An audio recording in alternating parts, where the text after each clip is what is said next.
La Gazette du Togo, une vision sur l'actualité togolaise et sur le monde. Auditeurs actualité, madame, monsieur, nous vous l'avions annoncé ce matin. Nous irons donc à Paris où a été lancé samedi dernier, 20 juillet bien sûr, le mouvement Freedom Togo, mouvement de libération nationale. C'était à la faveur d'une conférence virtuelle.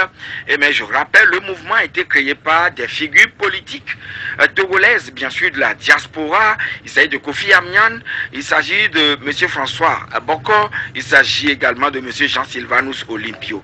Mais ce matin, pour avoir beaucoup, en tout cas, d'ample éclairage sur cette organisation, disons ce mouvement, nous recevons pour vous ce matin Maître François Boko, qui est le vice-président de cette organisation. Il est en ligne avec nous d'abord. Maître François Boko, encore une fois, bonjour. Alors, votre bonjour n'est pas très bien sorti. Je crois que, voilà, maintenant, les techniciens ont... Bonjour, monsieur Jasson. Voilà.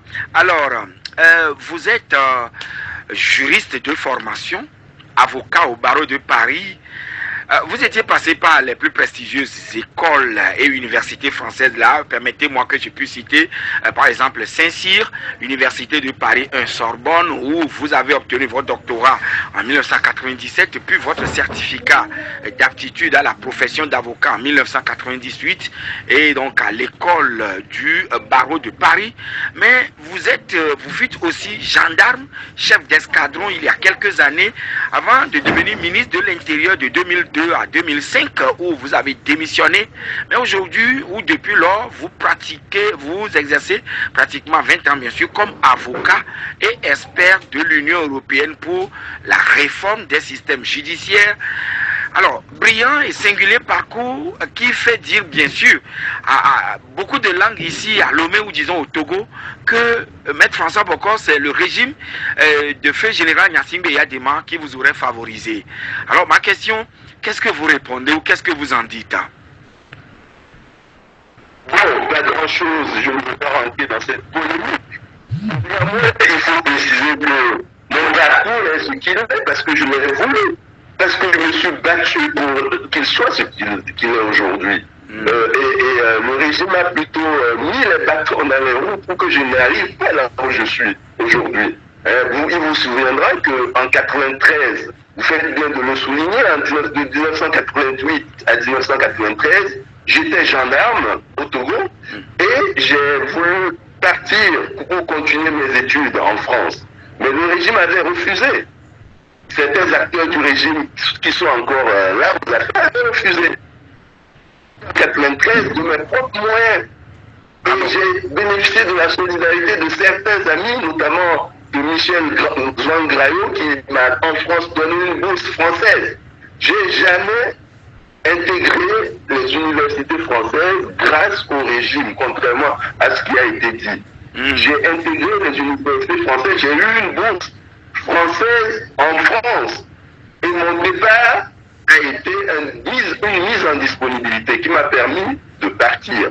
Et j'ai forcé mon destin pour partir. Et je suis revenu servir mon pays en 98. Et vous avez envie de dire que pendant 4 ans, j'étais conseiller au ministère de la Justice, où j'ai mis en œuvre certaines réformes. J'ai accompagné la mise en place, par exemple, des parquets. Les parquets n'existaient pas au Togo. Avant, il y avait un seul procureur de la République qui régnait de Lomé à Dakar. Et moi, j'ai proposé et j'ai mis en place le système des paquets pour faire en sorte que les interventions de l'État ne soient pas dans le système judiciaire ne soient pas des interventions intempestives et que ça passe par le canal du parquet qui représente la société. Donc, vous voyez, c'est des polémiques sur lesquelles je ne veux pas revenir. Ah oui, d'accord. Mais quand même, qu'est-ce que vous dites à ceux qui estiment que si vous avez des ouvertures très intéressantes aujourd'hui au niveau de l'Union européenne, c'est grâce également au régime du président Faure Gnassingbé? Laissez-moi tout simplement rigoler. Parce que le régime Faure Gnassingbé n'a jamais voulu que je sois là où je suis. Parce que lorsque je crée mon cabinet à Paris en 2005, le régime Faure-Gnassingbé a envoyé ses émissaires me proposer plutôt d'intégrer la francophonie et j'ai refusé. Je leur ai dit que d'abord, je ne veux plus être fonctionnaire et que je n'ai même pas besoin d'eux si je veux intégrer une organisation internationale. Et ensuite, j'ai créé mon cabinet. Et quand j'ai eu le premier, dans mon portefeuille, la première mission de l'Union européenne de longue durée qui m'a conduit à m'établir au Cameroun pour apporter mon expertise à la réforme du système judiciaire camerounais, oui. L'ambassadeur Sabo, envoyé par Faure-Gnassingbé, a perturbé cette mission. Il y a des acteurs. Il a dit à M. Berlanga, l'ambassadeur Berlanga, qui était mon patron à l'époque au Cameroun, il a dit, ah non, ne recrutez pas M. Maître Boko, c'est un terroriste, c'est un rebelle. Sabo, il est là. Donc, si on comprend bien... L'ambassadeur Sabo du Togo à Bruxelles à l'époque a tenté de perturber... Donc, Maître François Bocor... de saboter cette mission. Oui, Maître François Bocor... Oui, le ministre Essao est là aussi. Oui, Maître François Bocor. Maître François Bocor. Oui. Si on comprend très bien vos développements, vous volez de vos propres ailes par la grâce de Dieu. Ah oui, je vole de mes propres ailes, je fais preuve de mes compétences, grâce à la persévérance, grâce à mes capacités que j'ai apprises à l'école et que j'ai apprises aussi sur le terrain. D'accord. Donc c'est tout. J'ai quitté le Togo en 2005 dans les conditions que vous savez. Bien sûr. Je n'avais ni mes diplômes à main, j'avais juste mon sac à main. Je me suis battu à Paris. D'accord. Pour être ce que je suis aujourd'hui. D'accord. Et je n'accepte pas que j'ai un discrédit. Le régime n'avait pour rien, bien au contraire, le régime a toujours cherché à me torpiller. Alors, Maître François Bocor, l'actualité ces derniers jours est marquée par des attaques terroristes dans le nord du Togo, votre pays bien sûr, l'attaque qu'ont subi les militaires. Quel commentaire faites-vous sur ce qui se passe? D'abord, permettez-moi de saluer la mémoire de nos vaillants soldats qui sont tombés pour assurer notre sécurité dans le nord du pays et de présenter mes condoléances aux familles éplorées, aux forces armées togolaises et au peuple togolais tout entier. Vous voyez, ce qui se passe au nord du Togo est très grave. Et le régime Faure-Gnassingbé a joué avec le feu. Il a joué avec le feu parce qu'il a exposé notre sécurité. On aura l'occasion de revenir. Il a exposé nos vaillants soldats et notre sécurité juste pour faire du mazé-mazé. C'est-à-dire qu'il a, lui et son ministre des Affaires étrangères, ont opté pour une diplomatie attrape-tout, une diplomatie qui se mêle de tout, une diplomatie qui n'assure pas les intérêts stratégiques du pays. Voyez-vous, il s'est mêlé un beau matin pour occulter les problèmes de politique intérieure qu'il avait, parce que ce n'est un secret pour personne que Faure-Gnassingbé souffre d'un manque de légitimité à l'intérieur du Togo, et ainsi il recherche, grâce à une diplomatie active, une légitimité internationale qui n'en a d'ailleurs pas. Donc, si on vous comprend très bien... Oui, monsieur Bocor. Cette diplomatie embrasse tout. Monsieur Bocor. Maritime, oui. Alors, si nous vous comprenons très bien, pour vous, au niveau de Freedom Togo, vous mettez en relation la diplomatie togolaise en relation avec les attaques terroristes, mais nous ne voyons pas fondamentalement le rapport, monsieur. Le rapport, c'est que la diplomatie togolaise s'est mêlée des affaires sahéliennes et, figurez-vous, à un moment donné, la diplomatie togolaise a même proposé aux diplomaties américaines et françaises le dialogue avec les groupes djihadistes. Depuis quand on dialogue avec les groupes djihadistes? Depuis quand on dialogue avec les groupes djihadistes? Et la diplomatie togolaise est allée proposer un dialogue interculturel avec des groupes djihadistes. Et juste pour se faire voir, Dieu se fait voir. Et vous voyez, c'est ce qui se passe au Togo, c'est ce qui s'était passé exactement avec Blaise Compaoré, qui caressait les djihadistes dans le sens du poil. jusqu'à ce qu'il expose son pays à la verdict des djihadistes par la suite, quand le système a explosé. C'est pareil aujourd'hui au Togo. Nous sommes en train de récolter les conséquences d'une diplomatie attrape-tout, d'une diplomatie qui se mêle de tout, qui est partie chercher artificiellement l'insécurité, un problème qui ne nous concernait pas et qui l'a transposé à nos frontières. Donc on nous a exposé. Premier point. Deuxième point, il vous souvient qu'à un moment donné, nos autorités ont mal géré un problème de pâturage au cours duquel ils ont saisi, dans des conditions juridiques très très discutables, des milliers de têtes de bœufs. Et ces têtes de bœufs appartenaient à qui? À des groupes djihadistes qui ont décidé de nous régler des comptes. On ne se mêle pas. Et donc, face à tout ceci, face à tout ce que vous êtes en train de dire, la sérénité, la sécurité et la paix règnent dans la région. De manière très très brève. De manière brève, il y a lieu de revoir nos dispositifs de sécurité. Voyez-vous, notre dispositif de sécurité n'a pas d'équipement adéquat. Les chars et les équipements blindés qui sont revenus de mission du Mali, qui ont été payés à grands frais par nos impôts, sont stockés à la garde présidentielle. Pourquoi? Parce que Faure Gnassingbé craint que s'il libère ces équipements pour qu'ils aillent sur le théâtre d'opération, ces équipements peuvent se retourner contre lui. Oui, mais quand même, les soldats togolais... Non, les soldats togolais... Il faut revoir le dispositif, donner les moyens d'action à ce dispositif. Voilà. Et deuxièmement, c'est important, il faut un dispositif avancé, un dispositif de renseignement avancé dans l'espace territorial de l'ennemi. Voilà. On ne le fait pas. On se contente de prendre de jeunes soldats après les luttes qui n'ont aucune expertise, qui n'ont aucune expérience, qui ne savent pas se battre encore. On les transporte sur les frontières au niveau des théâtres d'opération, sans matériel, sans commandement réel, et figurez-vous, on ne les met pas ensemble, on les connecte comme ça, alors qu'une unité est une unité organique. Oui, mais quand même, sur le terrain ici, oui, monsieur Bokor, sur le terrain ici, des soldats qui sont nos frères, qui sont nos camarades de classe ou d'amphi, estiment quand même que le nécessaire est en train d'être fait par les autorités togolaises. Mais revenons maintenant par rapport au sujet du jour. Alors, samedi dernier... S'il vous plaît, monsieur Joachim, oui. C'est tellement important qu'il faut préciser quelque chose. Rien n'est fait sur les théâtres d'opération au jour d'aujourd'hui. Pendant que vous n'êtes pas quand même sur le terrain. Mais je suis sur le terrain, j'écoute chaque jour. Il n'y a pas un seul jour que je m'intéresse à ce qui se passe dans le nord du pays. C'est mon pays et j'ai été ministre de la Sécurité.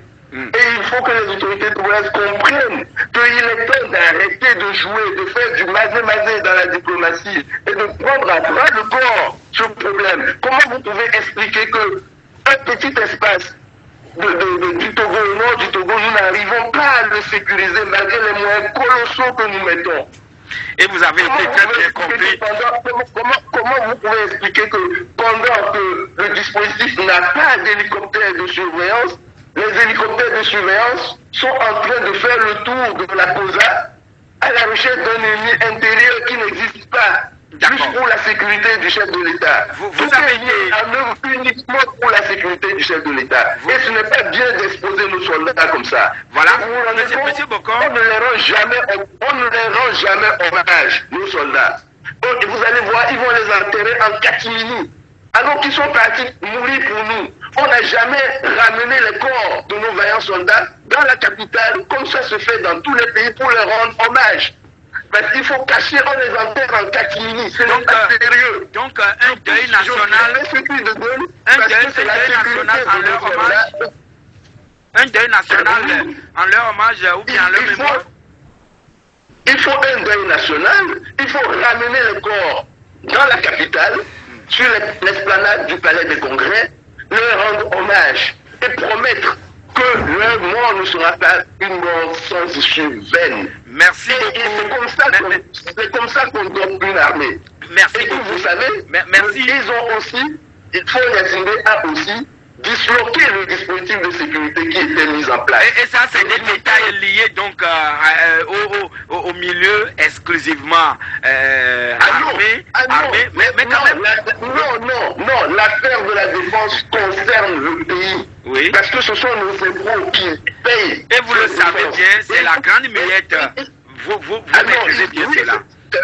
C'est la grande muette, mais ça ne veut pas dire que les experts n'ont pas le droit de développer pour que l'État prenne en charge les préconisations. Nous avons le devoir, nous tous, vous et moi, d'assurer la sécurité, de contribuer à assurer la sécurité du pays et voilà. de protéger nos boys. Et tout le monde est aujourd'hui unanime, à rendre hommage donc à ces forces de sécurité, ces forces de défense et de sécurité qui sont tombées sur le champ. Il faut ramener les corps. Voilà. 10 millions, vous savez ce qu'ils ont fait récemment? Non, monsieur François Bokor, ils ont pris un arrêté pour dire juste que si quelqu'un tombe sur le champ de bataille, on lui paye 10 millions. 10 millions, c'est quoi? Je préfère qu'on rende les honneurs dignes de ce nom sur la place publique à Lomé à nos braves soldats que de donner 10 millions à leur famille. Et votre proposition certainement est très bien entendue, monsieur Bokor. Alors, revenons maintenant au sujet du jour principalement. Vous avez créé le samedi dernier le mouvement dénommé Mouvement de Libération Nationale Freedom Togo. Alors, dites-nous, quelles sont les motivations qui ont milité en faveur de la création de ce nouveau mouvement? La grande motivation qui nous a poussé à prendre nos responsabilités, Kofi Nyam et Jean Sylvanus et moi-même, c'est le coup d'État constitutionnel du mois d'avril dernier. On le voyait venir. Comment on peut accepter que des parlementaires dont le mandat a expiré depuis début janvier 2024, se réunissent nuitamment, charcutent notre loi fondamentale, charcutent notre Bible, et nous proposent un scénario qui permet d'assouvir la soif du pouvoir, la gourmandise de pouvoir d'un régime décadent, de Faure Gnassingbé qui a déjà compté près de 20 ans de pouvoir et qui veut demeurer éternellement au pouvoir. Ce n'est pas sérieux. C'est une insulte à nos intelligences. Et nous ne le laisserons pas faire. Alors, ce combat, nous allons le mener et nous allons le dégommer. Il partira, il tombera, je vous le promets. Ce n'est pas sérieux quand on fait ça. Ah oui, mais là, ça c'est une menace. C'est une forfaiture. Non. Monsieur Bokor. Et ceux qui contribuent à cette forfaiture, nous allons les combattre de manière légale. Voilà, et le mot est lâché de manière légale, ça c'est très clair. Alors, Maître François Bokor, dites-nous pourquoi de toute façon, nous ne faisons rien dans l'illégalité. D'accord. Notre mouvement est enregistré légalement. Nous avons des modes d'action. Ce trio a une initiative, mais nous ne sommes pas seuls. Vous n'êtes pas seuls. Des milliers de Togolais dans la diaspora qui ont entendu notre appel. Le 20 juillet n'est que la concrétisation d'un appel. Mais nous sommes nombreux et vous le verrez. Ce n'est pas sérieux. Comment monarchiser devant les yeux de tout le monde. Les Togolais veulent savoir comment depuis l'extérieur, vous pensez, M. François Bokor avec M. Yamian et puis M. Olympio, libérer le Togo depuis l'extérieur. Comment pensez-vous libérer le Togo depuis l'extérieur? Vous n'avez pas une vision simpliste du combat politique. Dans le passé, c'est de l'extérieur. Lorsque les forces politiques intérieures sont tétanisées, sont annihilées par la dictature, c'est de l'extérieur que vient le secours. Et nous nous inscrivons dans l'histoire. Nous allons libérer ce pays de l'extérieur. La diaspora togolaise à l'extérieur fait près de 4 millions de Togolais. Et cette diaspora est connectée en permanence avec les Togolais de l'intérieur. Vous voyez, c'est une force. Lorsqu'on connecte cette diaspora avec les Togolais de l'intérieur, on constitue une force et on peut faire tomber ce régime. Et pour le bonheur de nos enfants et de nos petits-enfants, Nous avons le devoir de mettre fin à ce régime. Oui, non, monsieur François Bokor, s'il vous plaît. Non, s'il vous plaît, monsieur Bokor. Monsieur Bokor. Non, monsieur Bokor. Non, écoutez-nous, s'il vous plaît, écoutez-nous. Quand vous parlez de faire partir, aujourd'hui, ce qui est clair et très clair, vous le savez bien, les moyens conventionnels pour pouvoir faire partir X ou Y, c'est pas les urnes. Alors, moi, ma question qui est la suivante. Est-ce que vous avez un plan de collaboration avec les acteurs de la société civile et politique au Togo pour pouvoir essayer de dérouler peut-être votre plan d'action? Comment vous comptez sensibiliser les citoyens? Vous vous doutez bien que si j'ai un plan, si Freedom a un plan, il ne vous le dira pas parce que demain, le régime tel que vous le connaissez va aller cueillir nos collaborateurs sur le terrain. Mais ce qui est sûr, c'est que nous sommes connectés.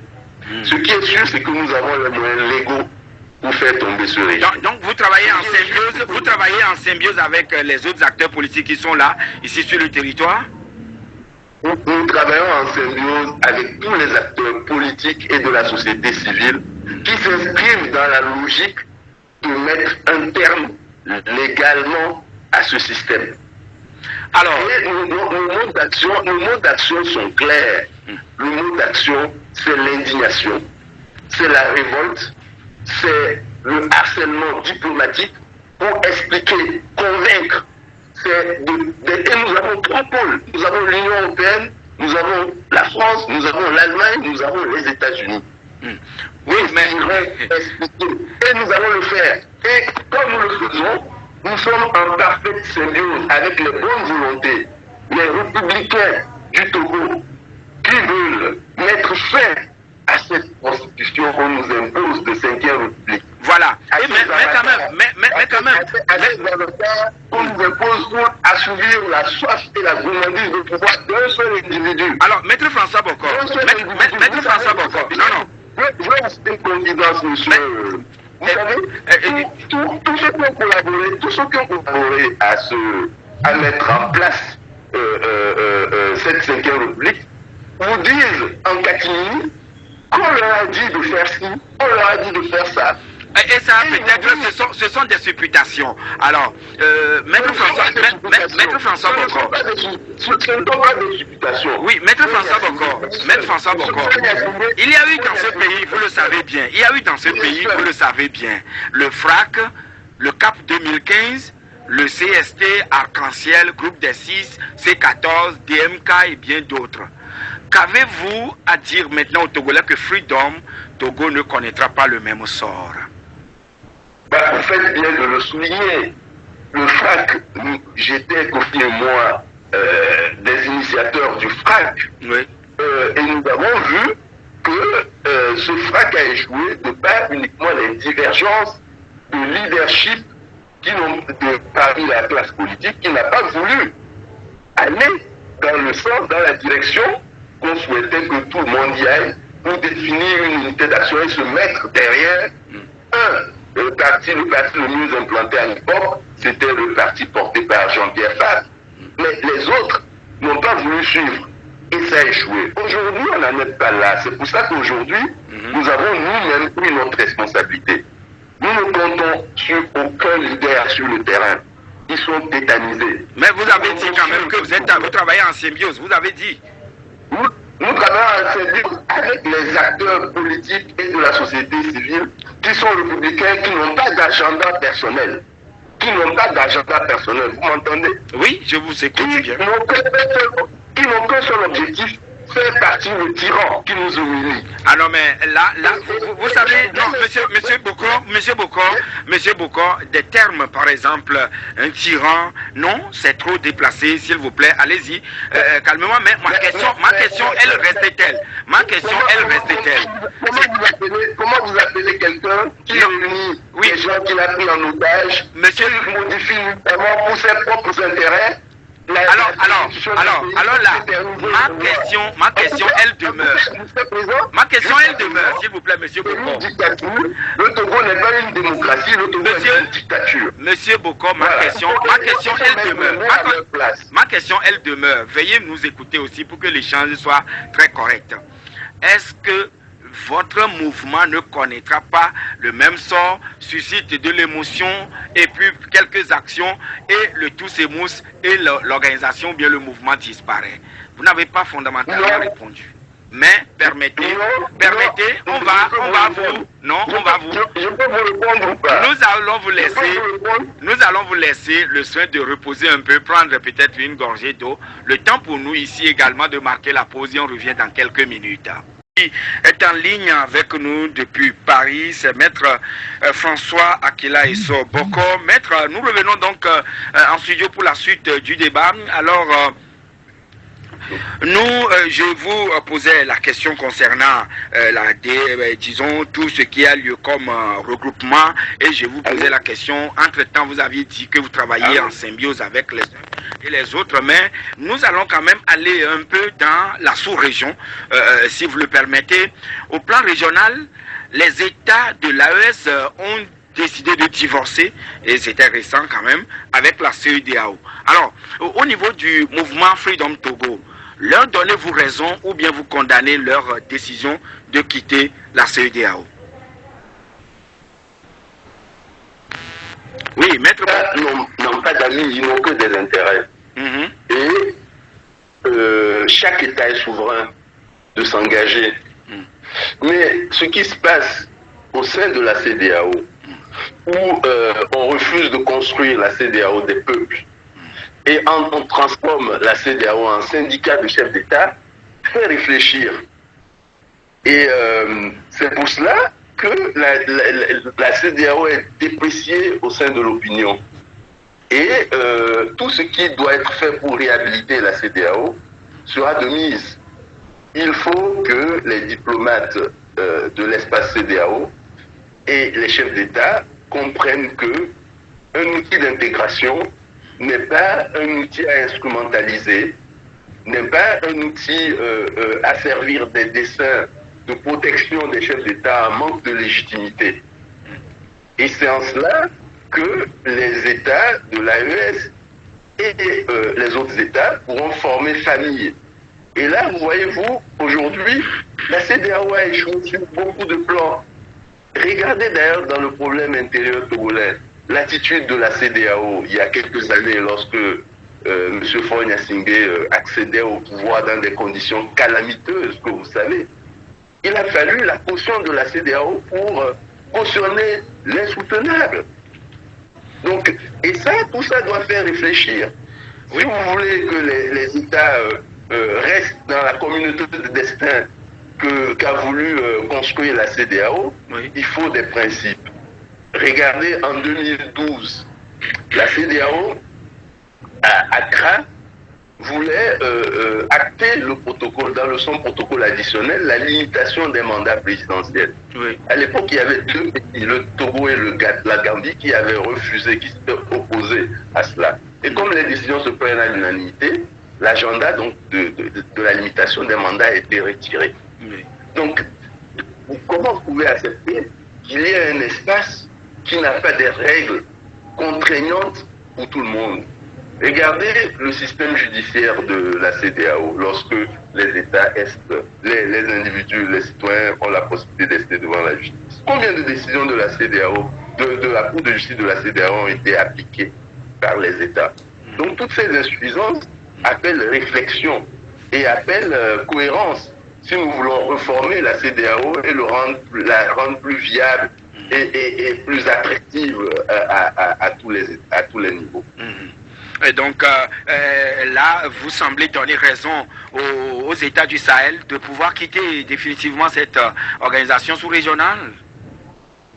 Je ne donne raison à aucun État. Les États agissent par rapport à leurs intérêts. Donc par rapport à leurs intérêts, moi j'estime que nous qui sommes restés dans la CEDEAO, et cet espace, il faut le réformer de l'intérieur. Il faut le réformer de l'intérieur et le rendre viable. Mais tel n'est pas encore le cas aujourd'hui. Et en cela, il faut que les chefs d'État prennent leurs responsabilités. Je vais vous donner un exemple. Lorsque vous, par exemple, le Parlement de la CEDEAO, vous avez vu récemment le scandale, le spectacle que ce Parlement a offert. Avec le député sénégalais Guy Marius Sagna et Traoré Adjaratou. Mais et puis notre compatriote, la Togolaise Maïmounatou Ibrahim, qui nous a honni de manière, qui nous a honni, comment elle peut gérer une instance comme ça, vous savez, le problème c'est qu'il ne faut pas qu'on exporte nos insuffisances. Lorsqu'on doit désigner une personnalité pour représenter un État dans une instance pareille, il faut qu'on s'assure de sa compétence intrinsèque. Or, Maïmounatou Ibrahima, avec tout le respect que je lui dois, en tant que troisième vice-présidente à l'époque du Parlement de l'Assemblée nationale togolaise, n'a jamais eu affaire à gérer un débat contradictoire. Or, l'essence du débat parlementaire, il est avant tout contradictoire. Oui, mais quand même, à l'écouter. Dès l'instant où un député émet une idée ou bien émet un contradictoire, elle se sent offusquée. Non, mais plutôt, ne voyez-vous, monsieur François, ne voyez-vous pas que, comparativement à l'Ivoirienne, à la députée ivoirienne, ne voyez-vous pas quand même que la Togolaise a géré les prises de parole de monsieur Sagna ou du député Sagna avec parcimonie et qu'il faille plutôt l'applaudir? La députée togolaise. L'origine de l'incident, c'est bien Madame Maïmounatou, la gestion de Madame Maïmounatou. L'incident, vous avez écouté Madame la députée ivoirienne, sa justification de l'incident vient de quoi? D'abord, il faut noter que Madame Ibrahima Maïmounatou n'a pas su gérer, elle n'a pas l'expertise pour gérer un débat contradictoire. Elle ne sait pas gérer un débat contradictoire. Et ça, c'est votre point de vue. Ça, c'est votre point de vue. C'est mon point de vue et je l'assume. Dès qu'on a interpellé Faure Gnassingbé, elle s'est sentie offusquée et elle a coupé par 2 fois, elle a interrompu par 2 fois le parlementaire. Ça ne se fait pas. Elle a exigé simplement de respect et d'égard au chef d'État. Mais un chef d'État, c'est quoi? C'est la volonté du peuple. C'est la volonté du peuple. Il est au service du peuple. Vous ne voyez pas sur les images comment on interpelle les chefs d'État? Qu'a dit le député Sagna qui mérite qu'on pense qu'il ne respecte pas le chef d'État? C'est là que vous voyez qu'il y a une insuffisance du débat contradictoire. Alors, monsieur Bokor, le deuxième point, la deuxième leçon à tirer dans cette histoire, c'est qu'il ne faut pas envoyer dans les instances représentatives de la communauté des parlementaires qui sont en flagrant conflit d'intérêts. Vous savez juridiquement ce qu'on appelle un conflit d'intérêts. Un conflit d'intérêts, c'est lorsque vous nommez quelqu'un à un poste et qui n'a pas la liberté de jugement. Or, vous savez que quand on est une intime à quelqu'un, on a... D'autres Togolais qui nous suivent, puisque le temps imparti tire également vers sa fin, des Togolais qui sont bien branchés veulent aussi vous poser quelques questions. Alors, vous permettez, on va leur laisser le soin de vous poser des questions. Restez bien sûr à l'écoute. Le premier auditeur sur le 92 02 80 63 ou bien le 99 70 70 90. Allô? Allô, bonjour, monsieur Joachim. Oui, bonjour, cher ami. C'est monsieur? C'est monsieur Augustin. Alors, saluez quand même notre invité. Oui, bonjour, maître.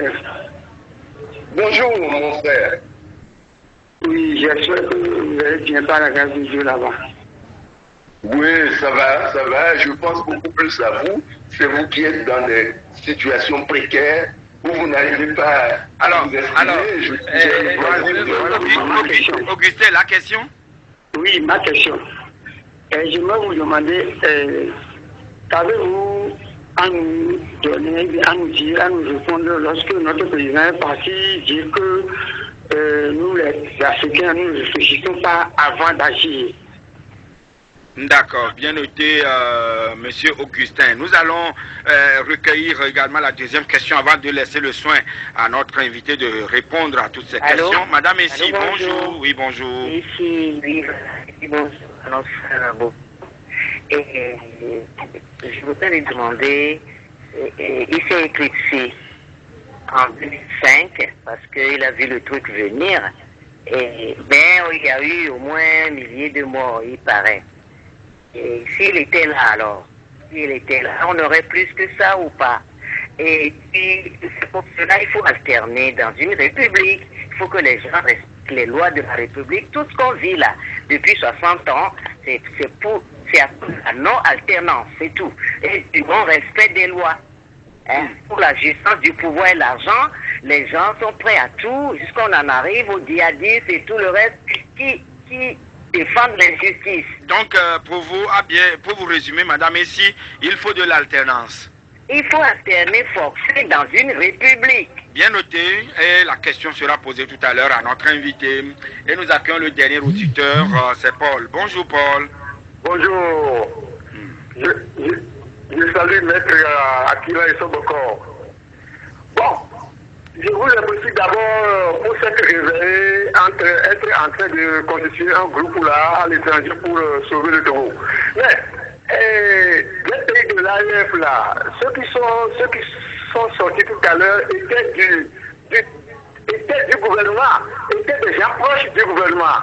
Vous avez été, vous aussi, proche du gouvernement directement jusqu'à sa mort. Mais vous serez resté et puis faire des actions à l'interne pour réagir en même temps et sauver le Togo depuis. D'accord, bien noté. Alors, monsieur François Bokor, oui.